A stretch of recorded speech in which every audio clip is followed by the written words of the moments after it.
Uma mansão grandiosa, um bebê a caminho e uma história de amor que parecia saída de um conto de fadas.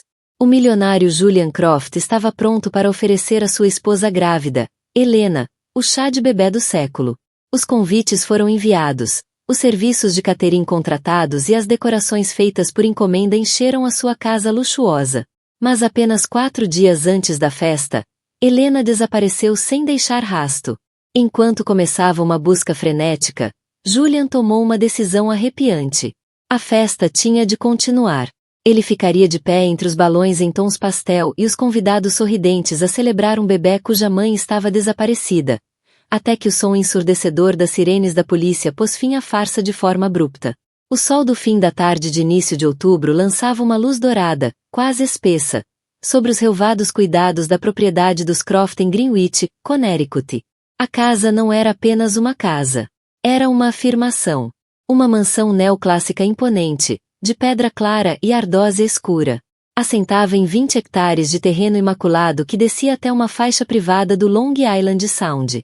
Vista do mar, parecia uma fortaleza de dinheiro antigo, mas por dentro era uma jaula dourada, e a sua ocupante mais preciosa, Helena Croft, começava a sentir as grades a apertar. Aos 34 anos, Helena era o que as revistas da sociedade chamavam de belamente natural. Alta e esguia, com uma cascata de cabelo castanho escuro. O seu rosto era um oval perfeito dominado por grandes olhos castanhos expressivos. Mesmo agora, com 8 meses de gravidez, movia-se com a graça de uma bailarina, embora os seus passos fossem mais lentos, mais deliberados. O bebê, um menino que já tinham decidido chamar Léo, era uma presença constante e ativa, uma lembrança constante, a chutar e a rebolar, da nova vida prestes a começar. Uma vida que Julian tinha planeado meticulosamente até ao mais pequeno detalhe. Julian Croft, com 42 anos, era o arquiteto deste mundo perfeito. Não tinha nascido neste meio de riqueza. Forjou ele próprio nas fornalhas brutais de Wall Street. Era um homem de foco intenso, quase predador, com olhos azuis penetrantes que pareciam não deixar escapar nada, e um sorriso que podia ser tanto uma arma como uma recompensa. Construiu a sua firma de private equity, a Croft Capital, a partir do zero, e geria sua vida com a mesma eficiência implacável. Viu Helena do outro lado de uma gala de beneficência há 2 anos e perseguiu-a com a mesma determinação única que aplicava numa aquisição empresarial. Para Julian, Helena era sua maior conquista. O chá de bebê marcado para sábado seria a joia da coroa da sua temporada social. Era uma produção de Julian, não de Helena.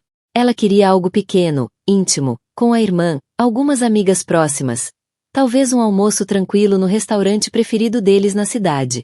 Absolutamente não, declarou Julian, caminhando de um lado ao outro da sala de estar cavernosa, um espaço tão grande que podia engolir por completo os desejos silenciosos dela. Este é o nosso filho, Helena, o Léo. Ele merece ser bem-vindo ao mundo. As pessoas precisam de ver o quanto amamos, o quanto nos amamos. E assim, a lista de convidados cresceu até aos 200.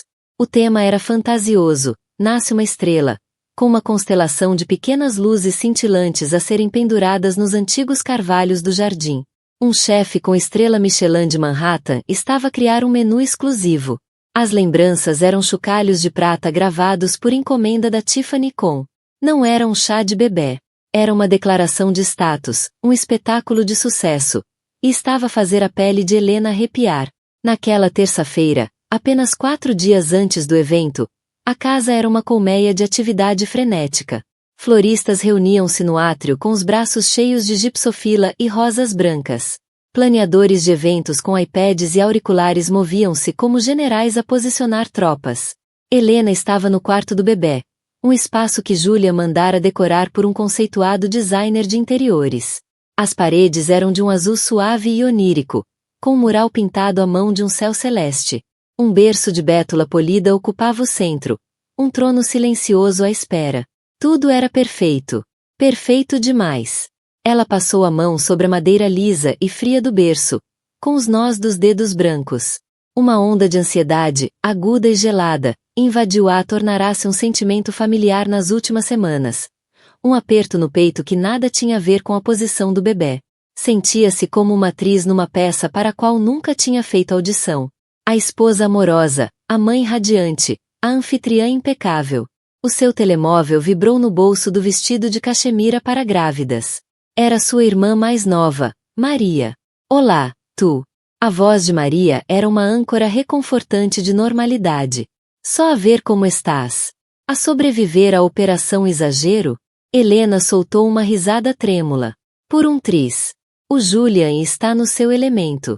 Acho que está a gostar mais disto do que do nosso casamento. Ele é um produtor, Leni, e tu és a sua protagonista. Só tenta aproveitar a viagem. Estou a tentar, sussurrou Helena, olhando para o berço perfeito e vazio. Mas sinto-me, não sei, preocupada. Preocupada com o bebê? Está saudável. Os médicos estão satisfeitos. Não, não é o bebê. Helena hesitou. Como podia explicar o pressentimento nebuloso que a consumia? A sensação de estar a ser observada, não por um perseguidor, mas pela própria vida. A sensação de que o amor de Julian, outrora um cobertor reconfortante, se tornará uma camisa de força de veludo. É só, tudo isto. Esta casa, a festa. É demais. Não és tu. É o Julian, disse Maria suavemente. Ele ama-te, Leni. Só mostra isso à maneira dele, grandiosa, um pouco louca. Ele quer dar-te o mundo, mas eu não quero o mundo, pensou Helena. Quero apenas um cantinho tranquilo dele. Nessa noite, Julian chegou tarde à casa, a cheirar a perfume caro e a energia elétrica da cidade. Encontrou-a na biblioteca, enroscada numa poltrona de couro, com um livro pousado, intocado, no colo. Olhem para minha bela Madonna, disse ele. A voz a ressoar ligeiramente no silêncio da sala. Atravessou o espaço até ela e beijou-lhe o topo da cabeça, com a mão pousada possessivamente na barriga inchada. O Léo tem andado a dar pontapés. É um pequeno jogador de futebol, disse ela, forçando um sorriso. Ótimo! É um Croft. O sorriso de Julian era triunfante. Olhou em volta da sala, para a guerra de preparativos que se desenrolava logo além da porta. Está tudo a compor-se, não está? Vai ser magnífico. O New York Times vai enviar um fotógrafo para as páginas da Sociedade. O estômago de Helena apertou-se. Julian, temos mesmo de fazer isto?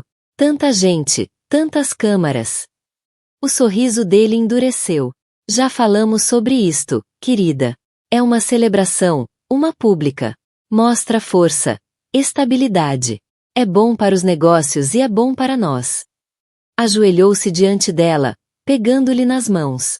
O aperto era firme. Há algum problema, Helena? Pareces distante. Os seus olhos azuis procuravam os dela, e por um instante aterrador ela sentiu vontade de lhe contar tudo, confessar que se sentia sufocada, que andava a ter conversas discretas com o advogado, que tinha uma pequena mala feita e escondida no fundo do roupeiro, cheia não de roupa de marca, mas de dinheiro, um telemóvel descartável e um horário de autocarros. Mas o momento passou. O medo da reação dele, da raiva fria e controlada, era maior do que o desejo de liberdade. Ela observou afastar-se, com as costas direitas e confiantes. Era um homem que nunca duvidava, que nunca vacilava. Construía mundos, e esperava que os outros vivessem neles felizes. Nessa noite, Helena dormiu mal, atormentada por sonhos em que corria por corredores dourados sem fim, com o som do próprio coração a ecoar como um tambor. Na manhã seguinte, quarta-feira, ela tinha desaparecido. A descoberta foi banal, quase anticlimática. A cama estava vazia, os lençóis frios. O seu carro, um Mercedes prata, continuava na garagem. A mala, a carteira e o telemóvel principal estavam em cima da cômoda no quarto. Mas Helena não estava em casa. O pessoal não a vira. O segurança do portão principal, um homem chamado Frank, jurava pelo emprego que o carro dela não tinha saído. Julian, regressando do treino ao nascer do sol no ginásio de casa, sentiu o primeiro sinal de irritação, ainda não de alarme. Devia estar no jardim, pensou, ou na estufa. Mas uma hora depois, após uma busca completa da casa e dos arredores imediatos, a irritação transformou-se num nó frio e duro no estômago. Ficou parado no quarto, o silêncio a apertar. Olhou para a mala dela. Abriu-a, os cartões, a carta de condução, tudo estava lá. Era como se tivesse evaporado. Com a mão a tremer, Pegou no seu próprio telemóvel e ligou para o 112. Enquanto falava com a operadora, a voz calma e medida apesar do martelar frenético no peito, os olhos recaíram sobre um objeto fora do lugar no chão, do lado da cama dela. Era um pequeno chocalho de prata, o chocalho da Tiffany, um dos 200 brindes do chá de bebê. Estava ali, a brilhar inocentemente sobre o tapete Obisonon, uma prova muda e zombeteira de uma festa que talvez nunca acontecesse. A chegada da polícia de Greenwich rebentou com a bolha de opulência serena da propriedade. 2 carros patrulha subiram a gravilha, seguidos de um carro descaracterizado que trazia o detetive Michael Ardin. Ardin era um homem que parecia totalmente deslocado no mundo de Julian Croft. Estava nos finais dos 50, com um fato amarrotado que já vira dias melhores e um rosto marcado pelo cinismo de uma carreira de 30 anos.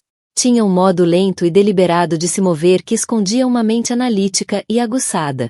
Já vira o lado negro da cidade vezes suficientes para saber que a riqueza era muitas vezes apenas uma fachada para os piores comportamentos humanos. Encontrou Julian Croft na biblioteca, de pé diante de uma lareira apagada, a olhar para o seu interior negro como se procurasse uma resposta. Julian trocara o fato de treino por uma camisa impecável e calças feitas à medida. O cabelo estava perfeitamente penteado. Para Ardin, parecia menos um marido em desespero e mais um CEO a liderar uma reunião de crise. Sr. Croft, sou o detetive Ardin, disse, a voz grave e baixa. Diga-me exatamente o que aconteceu. Julian relatou os acontecimentos da manhã com uma narrativa clara e concisa. O achado da cama vazia, a busca pela casa, a mala e o telemóvel deixados ordenadamente. O controlo era absoluto, a voz traindo apenas um leve esforço quando mencionava a gravidez avançada de Helena. Algum sinal de arrombamento? Perguntou Ardin, os olhos a percorrerem a sala, a analisar os livros encadernados em couro, a arte cara, a escala pura da riqueza. Nenhum. O nosso sistema de segurança é de última geração. Nada foi ativado. Os registros do portão não mostram entradas ou saídas não autorizadas. O Frank, o meu chefe de segurança, já confirmou. O tom de Julian era seco, como se frustrado com a ineficiência da situação. Portanto, ela não saiu de carro, afirmou Ardin mais do que perguntou. O carro está aqui, a carteira, o telemóvel. Tinha outro telefone, Sr. Croft? Um pré-pago, talvez.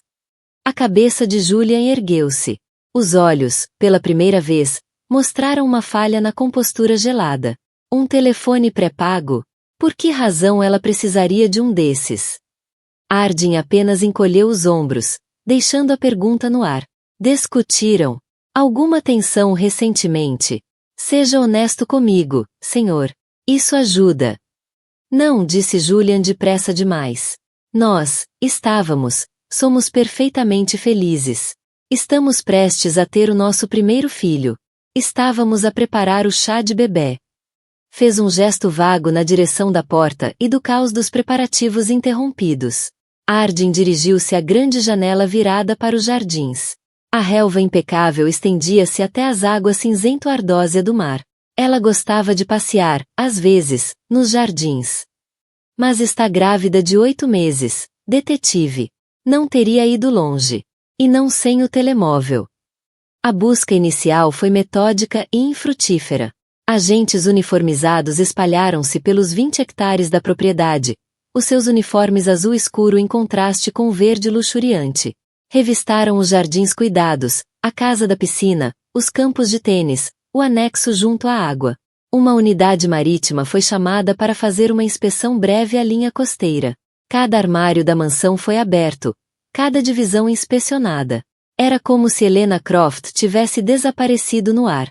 Mais tarde nessa tarde, Maria, a irmã de Helena, chegou. Entrou na casa como uma tempestade, o rosto pálido e molhado de lágrimas, a fúria crua e palpável. Encontrou Julian e Ardin no átrio principal. Julian, o que aconteceu? Onde está ela? A voz de Maria ecoou no espaço cavernoso. Não sabemos, Maria, disse Julian, a voz suavizada, tentando apaziguá-la, mas Maria não cedeu. Os olhos, tão parecidos com os da irmã, ardiam. Que fizeste tu? Discutiram. Tu e o teu temperamento. Basta, disparou Julian. o seu próprio temperamento a explodir por um instante antes de se recompor visivelmente. Isto não está a ajudar. O detetive Hardin colocou-se entre os dois. Minha senhora, sou o detetive Hardin. Posso fazer-lhe algumas perguntas? Conduziu a ainda furiosa Maria até a sala de estar, deixando Julian sozinho no átrio, com os punhos cerrados junto ao corpo. Quando foi a última vez que falou com a sua irmã? Perguntou Hardin gentilmente. Ontem à tarde, fungou Maria, afundando-se numa poltrona de seda que valia mais do que o seu carro. Ligou-me. Estava infeliz, detetive. Assustada. A caneta de Hardin parou sobre o bloco de notas. Assustada com quê? Com isto. Maria gesticulou, selvaticamente, para a sala grandiosa, para toda a casa opulenta. Esta vida estava a sufocá-la. Disse que se sentia presa. Não estava entusiasmada com este circo do chá de bebê. Disse que era tudo para o Julian, para o ego dele, para a imagem dele. Mencionou deixá-lo. Maria hesitou, a morder o lábio inferior. Não com essas palavras, mas ela andava a falar nisso. Sobre como seria a vida noutro lugar. Um lugar mais pequeno. Mais calmo. Disse-lhe que era apenas das hormonas, do estresse do bebê. Disse-lhe que o Julian a amava. Ela olhou para Hardin, os olhos suplicantes. Ele ama-a, não ama. Ele diz que ama, respondeu Hardin, sem se comprometer. Ah! Seguiu-se um silêncio atônito do outro lado da linha. Julian, eu não compreendo. A Helena está. Helena gostaria que fossemos esperançosos, interrompeu ele, as palavras soando ensaiadas, como um comunicado de imprensa. Esta festa é uma celebração do nosso filho. É um símbolo da nossa fé de que ela vai voltar para casa. Não vamos cancelar. Vamos prosseguir conforme planeado. Entendida? Sim, Julia, murmurou Genevieve, abalada. Quando o detetive Hardin soube da decisão, por um dos agentes que ouvirá a chamada de um funcionário da casa, sentiu um arrepio. Já tinha visto negação. Já tinha visto luto. Já tinha visto homens desmoronar-se sob o peso de uma perda. Nunca tinha visto isto. Aquela frieza, aquela insistência desafiadora e quase teatral numa normalidade forçada. Era antinatural. Na noite de quinta-feira, Hardin trouxe Julian de novo à biblioteca para outra conversa. O advogado, Arthur Vance, estava presente, desta vez, uma figura elegante de cabelo grisalho e fato de Savile Row. Sr. Croft, vou ser honesto consigo, começou Hardin, dispensando formalidades. A sua esposa está desaparecida há mais de 48 horas.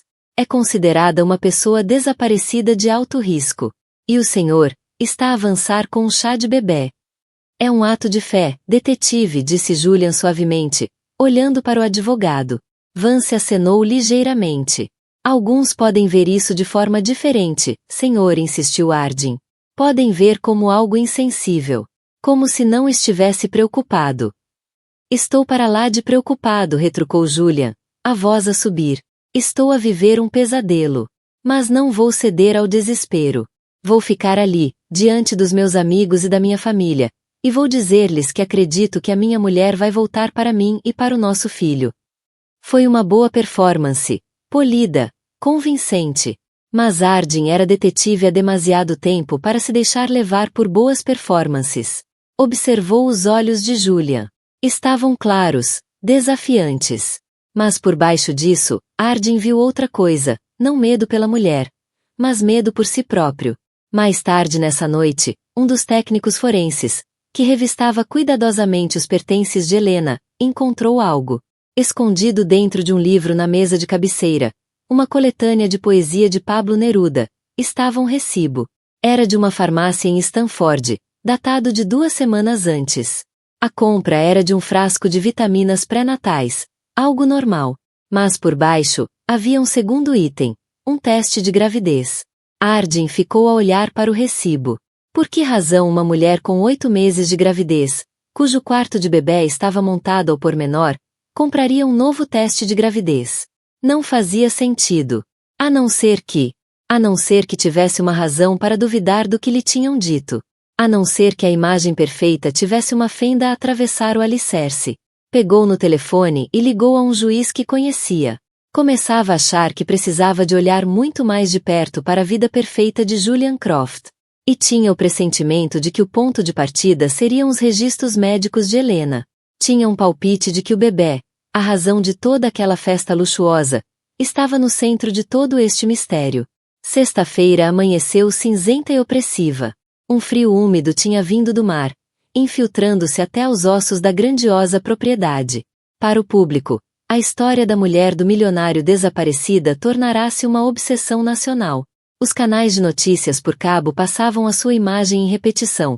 Uma Helena sorridente e radiante num evento de caridade, com a mão pousada no braço de Julian. Dissecavam cada detalhe conhecido do caso, entrevistando psicólogos de sofá que falavam de estados de fuga e vidas secretas, e antigos perfis do FBI que insinuavam, com um tom sombrio, maridos com segredos para esconder. A mansão Croft estava agora permanentemente cercada pela imprensa, com câmaras de grande alcance apontadas à casa como rifles de precisão, à espera de um vislumbre do marido enlutado. Lá dentro, no entanto, o ambiente não era de luto, mas de preparação metódica e surreal. Julian Croft era um homem em guerra com a incerteza, e a sua arma de eleição era o controlo. Ordenara aos organizadores do evento que continuassem como se nada se passasse.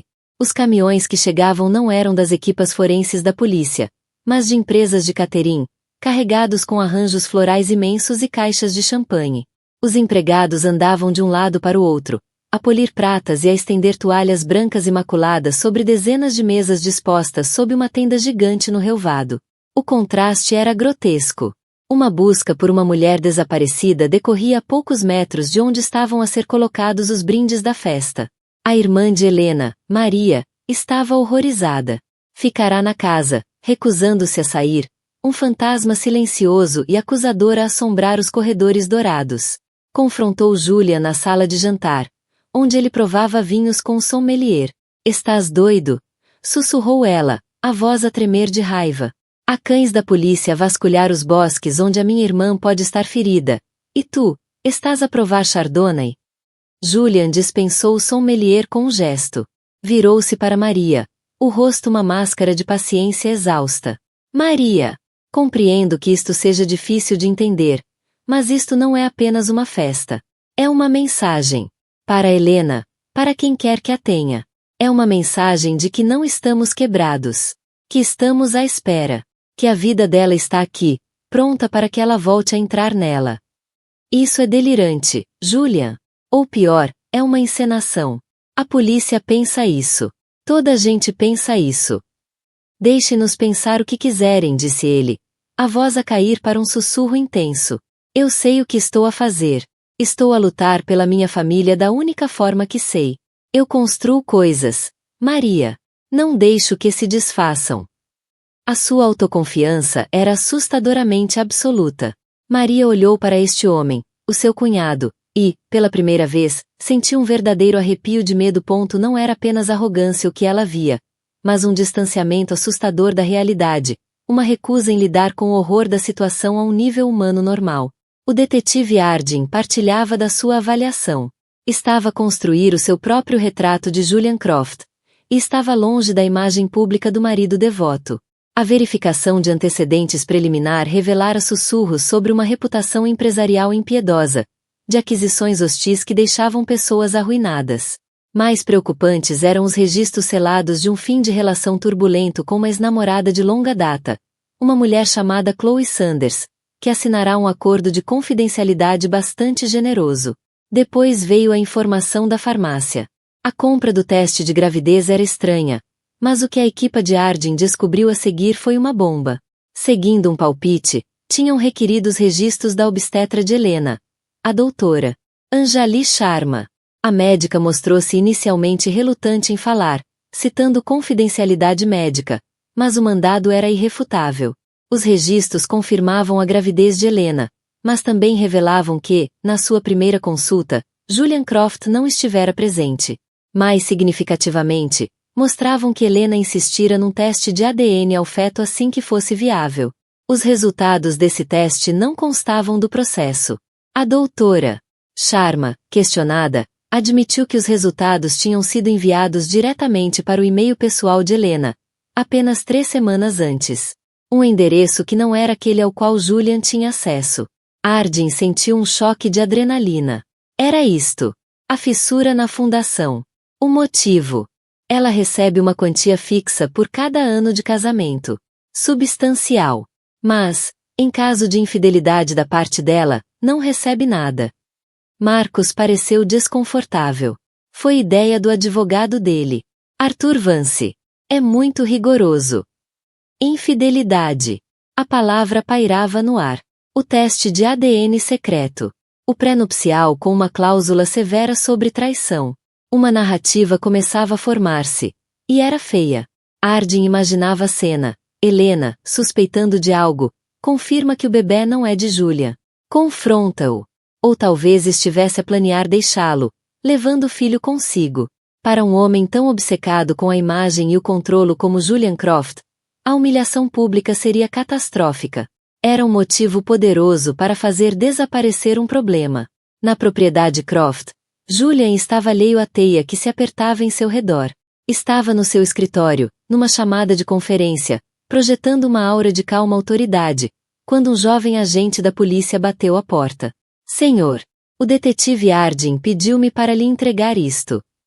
O agente passou-lhe um saco Ziploc. Lá dentro estava um único objeto, um telemóvel barato, pré-pago. Encontramo-lo no fundo do armário da sua esposa, escondido num saco de viagem, disse o agente, com expressão neutra. Ainda estamos a tentar aceder ao registro de chamadas. Julian olhou para o telefone. Sentiu uma náusea, uma vertigem. Já conhecia aquela mala escondida. Num acesso de suspeita, semanas antes, revistara o armário dela enquanto Helena estava fora. Encontrara o dinheiro, o horário de autocarros, e aquele telefone. Na altura, descartara tudo como uma fantasia romântica tola de fuga. Algo que uma dona de casa entediada podia sonhar. Até sentirá pena dela. Nunca acreditara que ela fosse realmente usá-lo. Acreditava que o seu mundo era demasiado forte, demasiado perfeito, para ser abandonado. Olhou do telefone para o agente. A sua mente, habitualmente rápida e decidida, estava em turbulência. Isto mudava tudo. Isto significava que ela tinha um plano, que se estava a comunicar com alguém. Ele precisava de saber com quem. A decisão foi instantânea. O chá de bebê já não era apenas um ato de fé. Era uma armadilha. Quem quer que fosse a pessoa para quem Helena planeava fugir, o seu confidente secreto, estaria a observar. Podia até estar na lista de convidados. Ele ficaria naquela tenda, rodeado de amigos e inimigos, e apanhá-los-ia. O espetáculo tinha de continuar. Agora mais do que nunca. Já não era uma festa. Era uma caçada. O sábado chegou com o céu da cor de uma nódoa negra recente. Uma chuva fria e persistente caiu, forçando os 200 convidados a aglomerarem-se sob a enorme tenda transparente no relvado dos Croft. O efeito era estranhamente teatral, como se todo o evento decorresse dentro de uma bola de neve de miséria. O tema fantasioso Nasce uma Estrela agora parecia macabro. A constelação cintilante de luzes suspensas parecia menos uma celebração e mais um memorial. A atmosfera estava carregada com um coquetel tóxico de curiosidade mórbida e simpatia fingida. Mulheres em vestidos de marca e homens em fatos caros falavam em sussurros, com os olhos a espreitar para a casa principal, para Julia. Bebiam champanhe e petiscavam canapés enquanto dissecavam a tragédia. Seria ele um marido enlutado à beira de um colapso? Ou um assassino a sangue frio escondido à vista de todos? Comparecer à festa tornará-se o dilema moral supremo da elite de Greenwich. E, no fim, a curiosidade venceu a decência. Ninguém queria faltar. Julian Croft estava junto à entrada da tenda, uma rocha no mar revolto de sussurros. Estava impecavelmente vestido num fato azul marinho, o rosto pálido mas composto. Cumprimentava cada convidado com um aperto de mão firme e um sorriso triste, cuidadosamente ensaiado.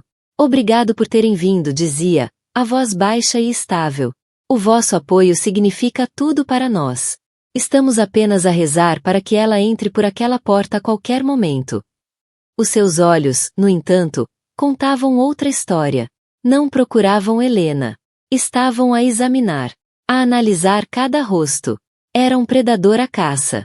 Observava qualquer sinal de culpa, qualquer partilha de segredo. Seria aquela amiga de faculdade que desviou o olhar demasiado depressa? Ou o treinador de tênis do clube, cujo aperto de mão durou um segundo a mais? A sua mente corria, construindo e descartando cenários. Cada convidado era um suspeito potencial na traição que agora considerava certa. Maria também estava lá, uma presença sombria, num vestido preto simples. Recusava-se a participar na farsa, de pé num canto distante da tenda, os braços cruzados, os olhos a queimar as costas de Julian. Falava baixinho com o detetive Harding, que chegará sem convite e agora observava a cena com seu olhar cansado e cínico. Não era um convidado. Era um lobo a rondar um rebanho de ovelhas muito nervosas. Cerca de 1 hora depois do início do grotesco espetáculo, Julian subiu a um pequeno palco improvisado, onde um quarteto de cordas tocava uma peça sombria de Vivaldi. A música parou. Um silêncio caiu sobre a multidão. Julian bateu no microfone, o som ecoando pela tenda.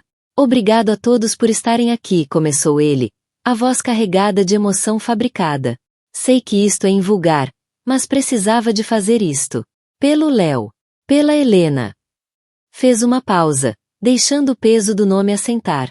Acredito no meu coração que a minha mulher está segura e que nos será devolvida. Esta festa não é uma negação da realidade que enfrentamos. É um farol. É uma luz na escuridão. Uma mensagem para ela, onde quer que esteja, de que estamos à espera. Que a família dela está aqui. Que o seu filho está à espera para conhecer. Ergueu o copo. A Helena, e ao seu regresso seguro. Os convidados, apanhados no drama psicótico, murmuraram o seu assentimento e ergueram os copos. Foi um momento arrepiante, surreal. Mas enquanto os flutes de champanhe desciam, um novo som cortou a chuva e o murmúrio. Começou como uma sirene distante. Depois outra. E outra. A crescer rapidamente. Um coro de alarmes urgentes. As cabeças viraram-se. Uma onda de energia nervosa percorreu a tenda. O som não seguia além da propriedade. Vinha na sua direção. Então viram. Através das paredes transparentes da tenda, uma procissão de veículos oficiais subia pela longa entrada. Não apenas 1 ou 2 carros da polícia, mas meia dúzia, acompanhados por uma carrinha forense preta e 2 sedãs descaracterizados. Não pararam no posto de comando. Avançaram até ao relvado cuidado, os pneus a rasgar a relva perfeita, e travaram bruscamente a poucos metros da festa. As portas abriram-se e os agentes uniformizados, com expressões sombrias, começaram a sair, criando um perímetro. Os convidados congelaram. Copos de champanhe suspensos a meio caminho da boca. O quarteto de cordas calou-se, os arcos parados sobre os instrumentos. Todo o ar parecia ter sido sugado da tenda. A última porta a abrir foi a do sedã principal.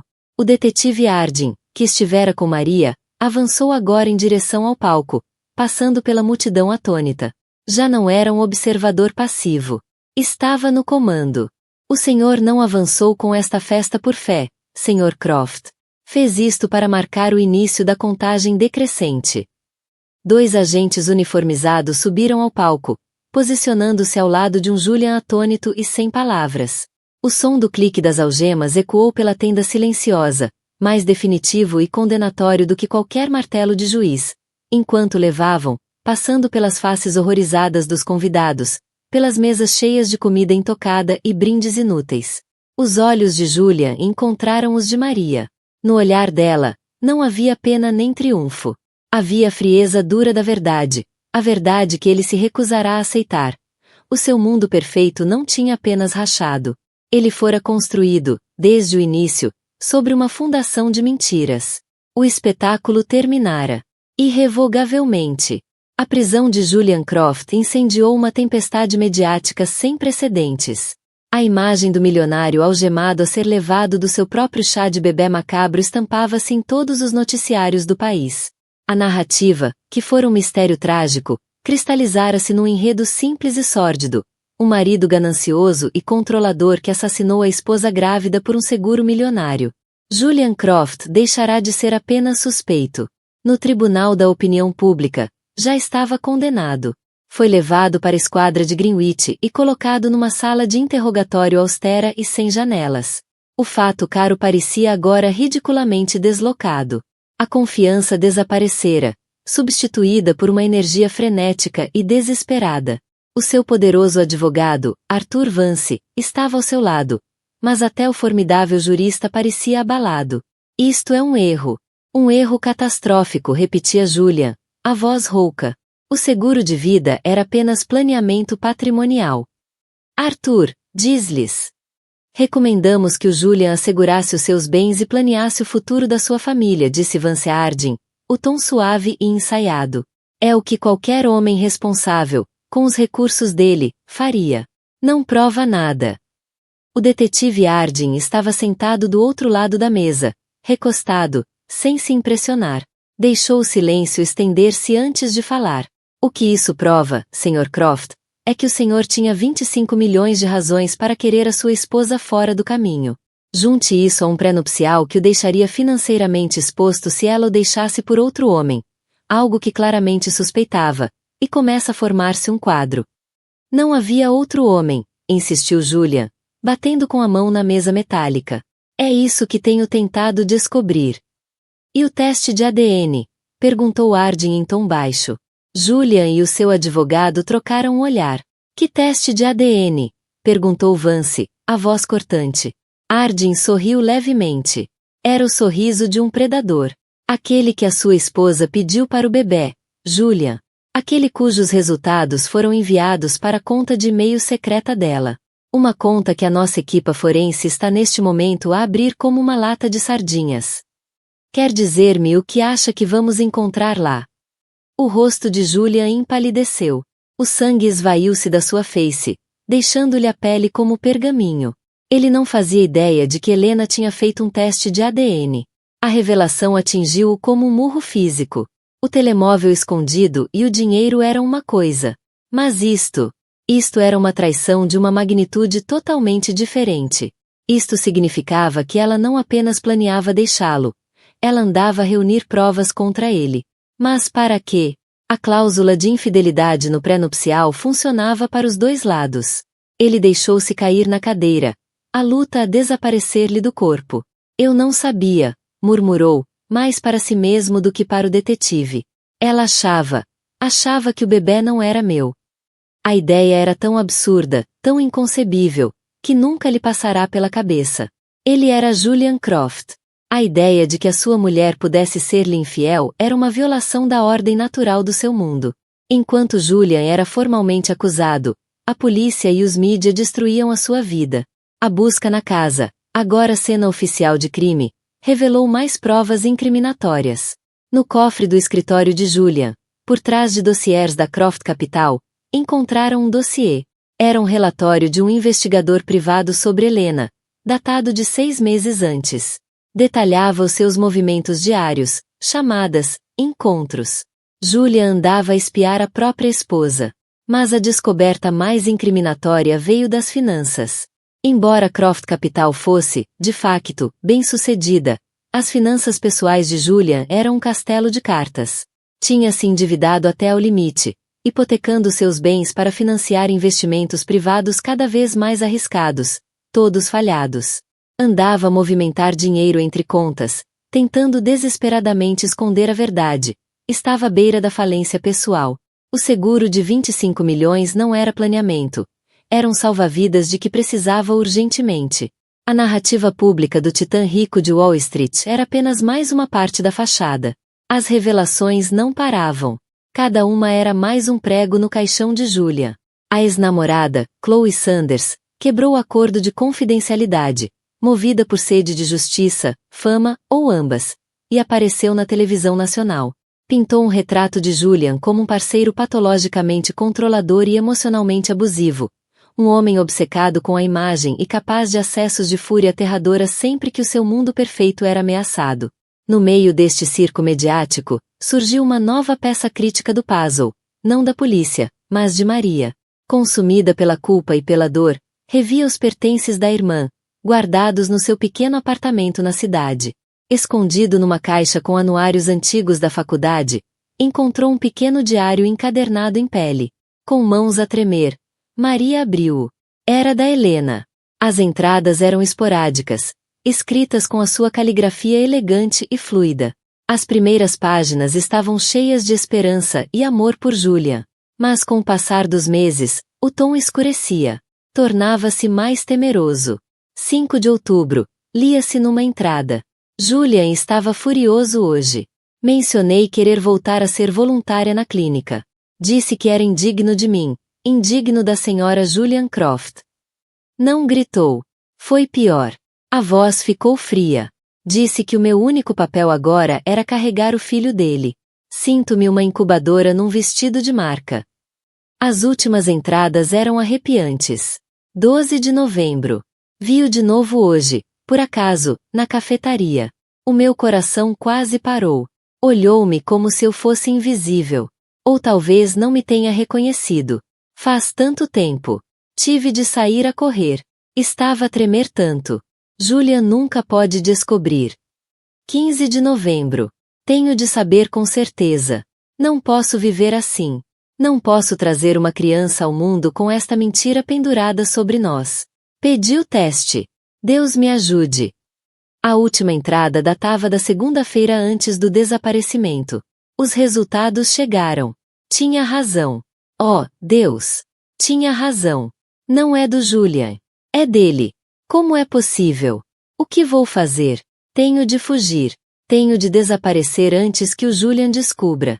Ele matar-me-ia. Ele mataria. Eu sei que sim. Mas antes, tenho de o encontrar. Tenho de lhe contar a verdade.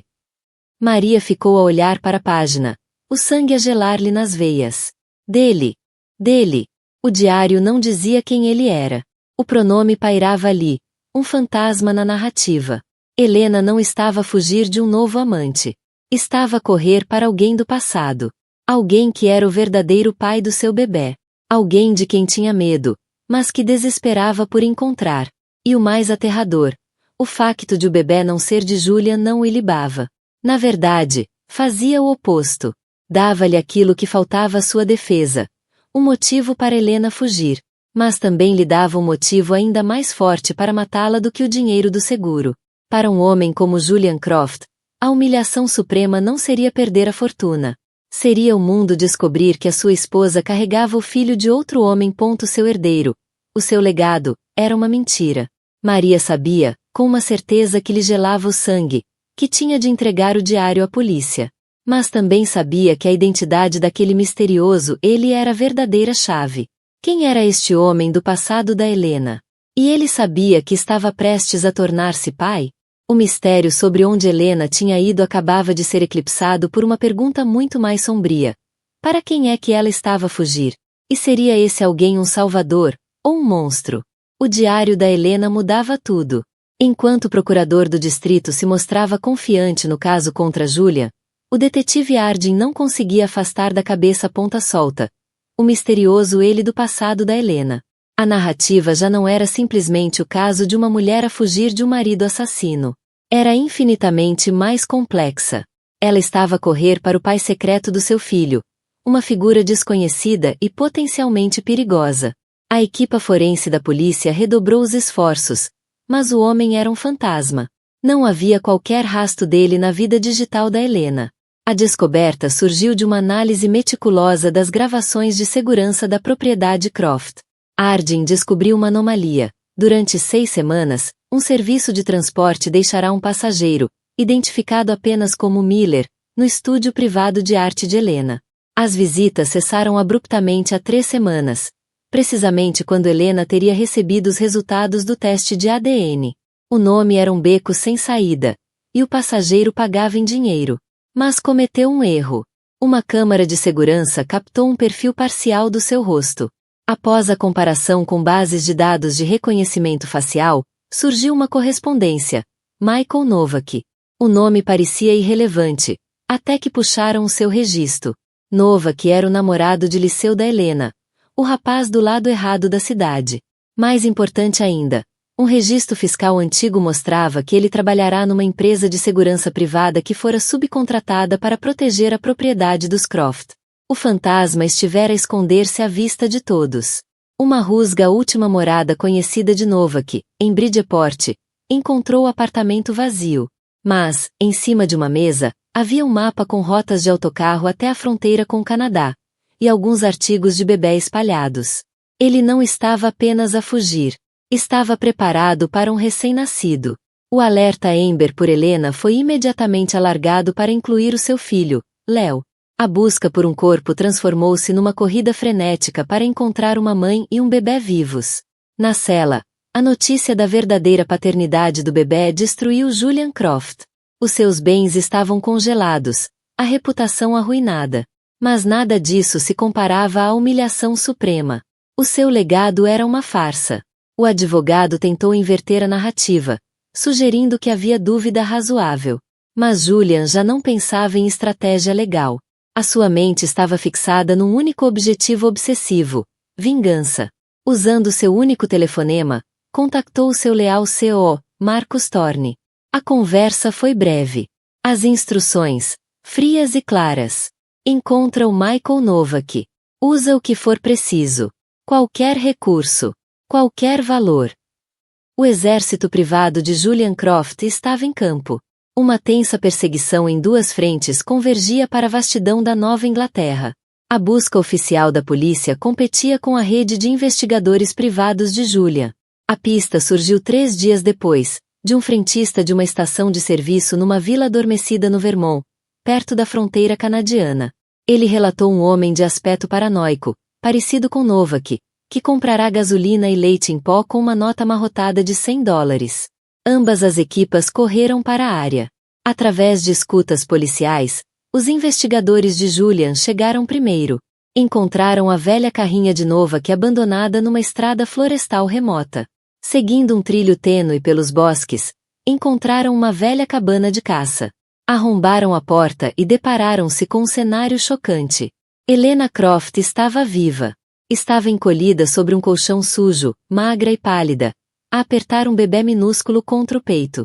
De pé sobre eles, os olhos arregalados de medo, estava Michael Novak com uma pequena arma na mão. O cano tremia enquanto apontava para os intrusos. No silêncio tenso, Helena ergueu o olhar, os olhos a encontrarem os do investigador principal, e sussurrou uma única e devastadora palavra: ajuda! O cerco à cabana terminou em silêncio. Com Helena e o bebê em segurança, Michael Novak rendeu-se, um homem vencido pela própria fantasia. No rescaldo, a história completa foi reconstruída através das confissões partidas das 3 pessoas no centro da tragédia. Novak, num depoimento confuso, admitiu a obsessão de toda a vida com Helena. Ao descobrir que era o pai do bebê, viu um caminho distorcido para se reunir com ela. Manipulou a Helena, já aterrorizada, e a planear a sua própria fuga, mentindo-lhe, dizendo que Julian sabia o segredo e estava a aproximar-se. Convenceu-a de que era o único que a podia salvar, sequestrando-a de facto e mantendo-a escondida na cabana remota com um fluxo constante de mentiras. Helena, a recuperar no hospital, confirmou que Novak fora em tempos um amigo, o seu único confidente numa vida solitária. Planeava fugir, mas não para ele. Fora manipulada. O seu medo fora usado como arma contra ela. Com Helena viva, as acusações de homicídio contra Julian Croft foram retiradas. Estava livre, mas destruído. O seu império financeiro, exposto como um castelo de cartas, colapsou por completo. Perdeu a empresa, a mansão e a ilusão de controlo que sempre venerara. Numa última conversa com o detetive Harding, ficou-lhe apenas a compreensão oca de que a obsessão por construir muros apenas criará uma prisão à sua volta. O desfecho foi silencioso e desarrumado. Michael Novak foi condenado a uma longa pena de prisão por rapto. Helena divorciou-se de Julian, levou o filho e mudou-se para o outro lado do país, finalmente livre da sua gaiola dourada. Julian ficou reduzido a uma sombra de si mesmo, um homem que teve tudo e terminou com nada. A história de Julian e Helena Croft é um retrato assustador de como os segredos e o controle podem destruir vidas. Mostra que as prisões mais perigosas não são feitas de barras de aço, mas das mentiras que contamos a nós mesmos, e às pessoas que dizemos amar. E você? O que acha?